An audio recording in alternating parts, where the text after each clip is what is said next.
Hi, and welcome to the Free and Cheap Roundtable. We are back, and 'tis the season. We're talking toys. Who's starting off today? I am. My name is Rich Mullins. I write about retail for the Tampa Tribune. And my advice is to first do online research. There are a lot of really great comparison price websites out there, so you'll know two things. One, if there's a deal out there that's a little bit better, and if the price is standard across all retailers, at least you know that's a good starting point. Some of the great ones are pricegrabber.com, Retail Me Not, and it's always worth looking at freeshipping.com, and always looking at Amazon at least to get a baseline of where your prices are going to be. Then second piece of advice, definitely sign up for Twitter feeds and Facebook pages for the actual manufacturers of those toys, because they will often post coupons or deals or specials. And one bit of warning though, do not shop in dollar stores for toys. I hate saying that because I don't like to talk about individual retailers, but Consumer Reports and others have always found problem after problem, either with chemicals in the toys or choking hazards. That's true. Isn't that a jolly Did we just knock one off your list? No. No, not off mine. All right, who's next? Well, I'm Debbie Swartz, and one of the things that that you don't think about with toys is JCPenney and Kohl's and other places like that, you know, they sell toys too. And they have specialty items that they bring in just for Christmas too. And if you sign up and you do rewards programs and you do other things, then you get coupons for an extra 20% off, extra 15% off at JCPenney. You know, you have things. I also, with Kohl's, you know, I recently, because I signed up on their email list and other things, you know, I just got a thing for 20% off that came in, an extra 20% off. And that includes clearance priced items too. And Kohl's actually has a lot of toys in the back, and recently they had sent another thing online where it said toys were, some were 50% off already, and a lot of times Kohl's lets you combine a 20% off coupon with that sale price already. So that would be a good deal.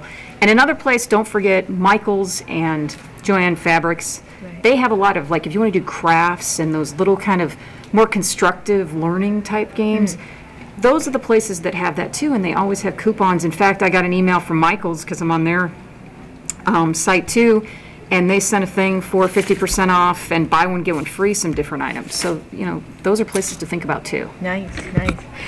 Well, another store that you don't think of for toys, Gail was surprised, IKEA. IKEA has toys, and the good thing about them is, you know, IKEA is known for their cheap prices, and their stuff, if you're buying for nieces and nephews and you don't know what the kids have or whatever, and it's you don't want to be at risk of getting them a duplicate item, they have stuff that is unique to them.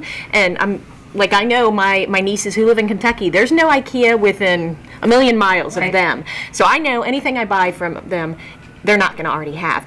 And that's a good idea. Yeah, and right now, when you buy soft toys from them, which their soft toys are like stuffed broccoli characters. They're really weird, but they're adorable.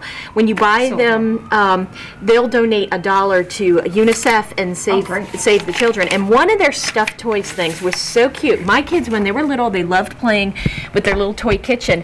These are stuffed vegetables.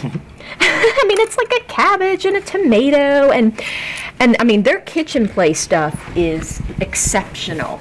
Little wine glasses and utensils, and it's all very, very inexpensive. I mean, this is 14 pieces of vegetables for $7.99. Can't beat that. You can't get that at the grocery store. No, and to maximize your savings, keep an eye out for their weekend eat free deals. If you tack that onto your trip. And they have a little like daycare area, so you can shop without your kids noticing what you're buying and get a Cinnabon on the way out. Yeah, a 6-pack of Cinnabons. Right. And I just had to say one last thing at the end here. You know, sign up for all these different things that they offer for different places. All of these flyers that I have right here were sent to me in the mail during this holiday season, and they're all coupons for deals. So if there are places you already shop at, you know, it doesn't hurt to sign up. So you did this online, or you did it at the store? You can do it. Sometimes they'll ask you for your email at a store, you know, and that's one of the reasons they do it. They email you, or I give an address for some other parts of things. You know, I sign up for other rewards, and I get things in the mail and an email. All right. It's worth it. It is. So no deals of the day because we're just talking toys, or does anyone have one? No. Good? I think we do. I would have one tip, and All that's right. that if you do pick up a very inexpensive toy, it's worth actually giving it a sniff test, because there are chemicals in plastics. If you ever open a brand new shower curtain and you get that chemical yes. smell, that's a very distinct kind of chemical, and it's the kind of thing like lead that keeps working its way into toys. So if you do see a great deal on some kind of toy, give it a sniff. And if it smells like a beach ball, a brand new shower curtain, you want to avoid it, because those are bad chemicals. Good All right. Ooh. The old scratch and sniff. Oh, you don't have to scratch it. All right. Well, thank you so much for joining us this week. You can always find us on Facebook, like us, give us your suggestions, and maybe it will be next week's topic. See you next week.